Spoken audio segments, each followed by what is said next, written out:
Hey, everybody. Welcome, welcome, welcome to JSA TV and JSA Podcasts, the newsroom for telecom and data center professionals. I'm Jamie Scott Ukataya of JSA, and I am so excited about our fabulous guest here today, Mr. Scott Willis, President and CEO of DartPoints. Scott, welcome to JSA TV. Thanks, Jamie. I appreciate it. Always good to have a chance to visit and talk with you.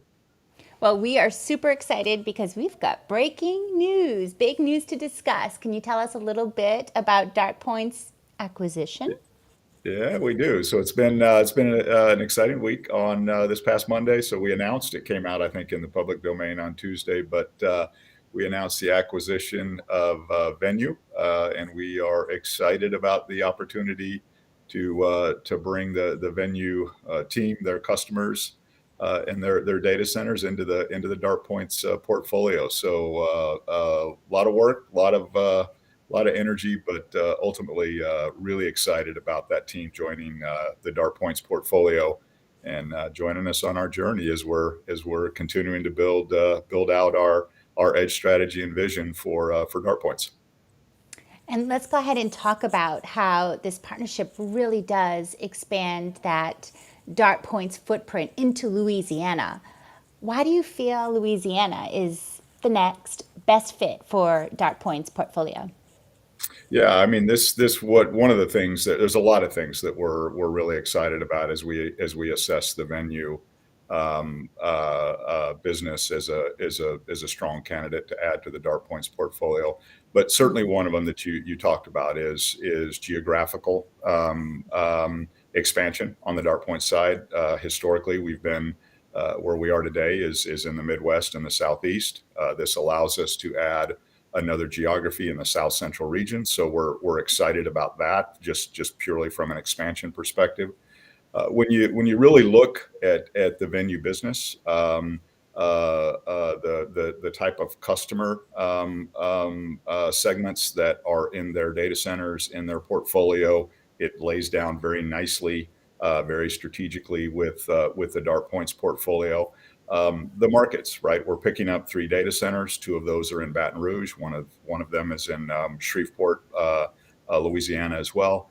So when you think about our strategy of what what our definition of edge is and how we're building out the DartPoints business within those edge markets, Baton Rouge and Shreveport very nicely fit within how we're building this business. So DartPoints, I've said it in the past. Edge means a lot of things to a lot of people, but in our world, how we define it today, it's really those smaller tier 2, tier 3s, and some of the larger tier 4s.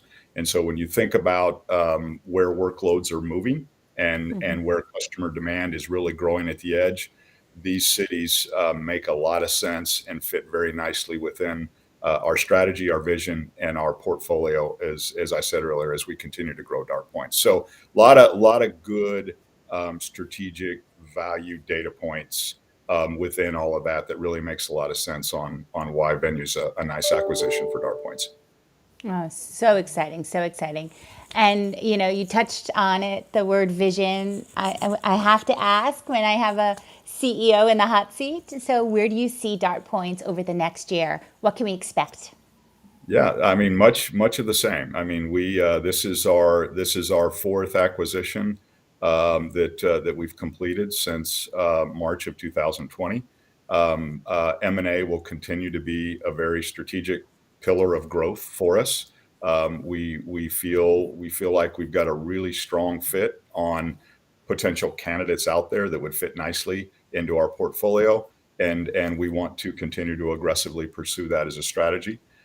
Secondly, I've talked about it before. Kind of the second pillar of growth beyond M&A is we want to put success-based capital to work in the business, right? We want to invest in the portfolio. We want to invest in the business. We want to really identify opportunities and meet the customer needs out there and deploy capital and get an attractive return on that capital deployed. And then the really the third part of our vision and our strategy or in this case, kind of our pillar of growth, as we like to talk within DartPoints, is organically, right? Our objective is to grow at or above the market. And when we identify these organizations that we're acquiring, we overlay the DartPoints way of working, we overlay our go-to-market strategy, and our objective out of that is to change the legacy growth, organic growth trajectory of that business and line it up with our goals and ambitions from an organic growth perspective for DartPoints. So those are really the three pillars of growth or value creation that we really focus on within the leadership team and within the DartPoints organization as we look to grow and scale and really build DartPoints to become a leading edge data center provider in the years to come. And that's what we're focused on, and that's what our goal is. And it's all about bringing best in class services into those markets for the customers that are in those markets, and we want to meet the need at point of demand, and that's really what we're all about. Well, incredible vision, and your strategic growth plan sounds absolutely solid. So I'm sure our viewers really want to know, where can they go to learn more about DartPoints? Yeah, I mean, this is what I always say, right? The best and first and foremost is hit dartpoints.com. We work very hard. We work very hard with Jamie, your team, and we try to provide as much information. And that's always the best point of entry on anything you want to learn and any knowledge you want to gain about DartPoints. Well, there you go, dartpoints.com, guys. Oh, Scott, thank you so much. You got so much going on, so much growth, so much acquisition work. You are incredible to give us a little bit of your time for this live breaking news. We appreciate you. Thanks again. And thank you, viewers, for tuning in here to JSA TV and JSA Podcasts. Everybody, as always, stay safe and happy networking.